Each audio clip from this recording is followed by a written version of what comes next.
question is that the motion be agreed to, and I call the member for Riverina. Thank you, Deputy Speaker, and I wish to thank the member for Bennelong for bringing this important motion to the House, and I want to especially acknowledge the work that the member for Adelaide has done in this place, elsewhere around the nation and indeed right across the world, particularly with the Hellenic Interparliamentary Association, of which he is Vice President. And the Greek community owe him a debt of gratitude, Deputy Speaker, and I look forward to working with him to promote Hellenic activities and all that is great about Greece in the future.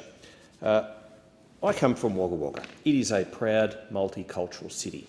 We have 114 nationalities represented in the city, and they speak 107 languages, and that is just fantastic. Indeed, Wagga Wagga is home to one of the largest Yazidi communities outside the Middle East.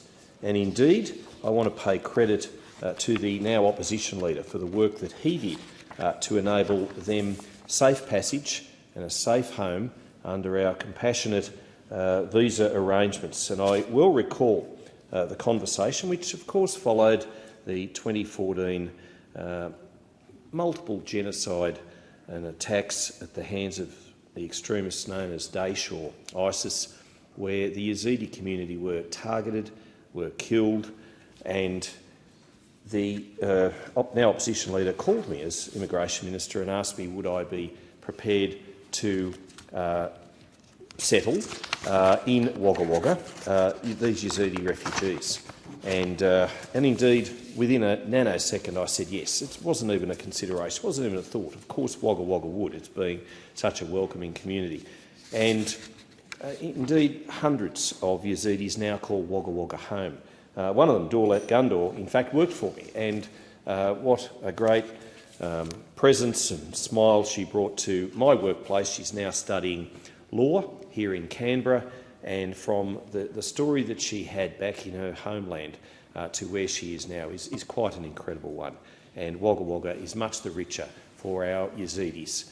But, of course, so many other nations from right across the world. And I do want to, not making this political, but talk about also the work that we did as a government, as a coalition government in 9 years, to help multicultural issues, to help and assist people who came to this land from elsewhere, right across the world. We know in the second verse of our national anthem we talk about those who come across the seas with boundless plains to share. Indeed we do. The previous coalition government funded $10 million through the Community Languages Multicultural Grants Program to support not-for-profit community language schools.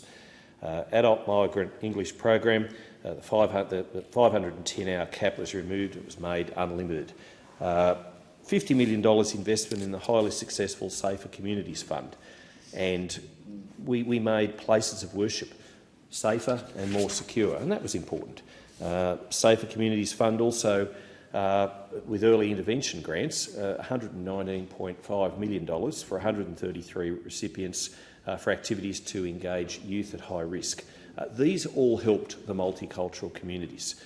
We invested $8.1 million into the Fostering Integration Grants Program, supporting activities celebrating and recognising Australia's multicultural communities for festivals and events. And we all have those events in our hometowns. Indeed, in Wagga Wagga, the Fusion Festival is one of, if not the largest, community festival outside the Wagga Wagga Gold Cup horse race, first run in 1873.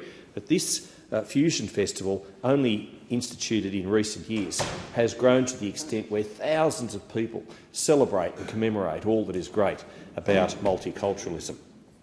We launched a dedicated campaign to inform culturally and linguistically diverse communities about skills and training opportunities, and that was important, and it resulted in tens of thousands of enrolments in skills training from multicultural Australians.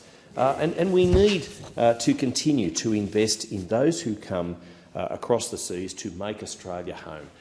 We need to ensure that they know that they come to a land which is safe and secure, and indeed to contribute, as they have for many years past, to make our nation even greater.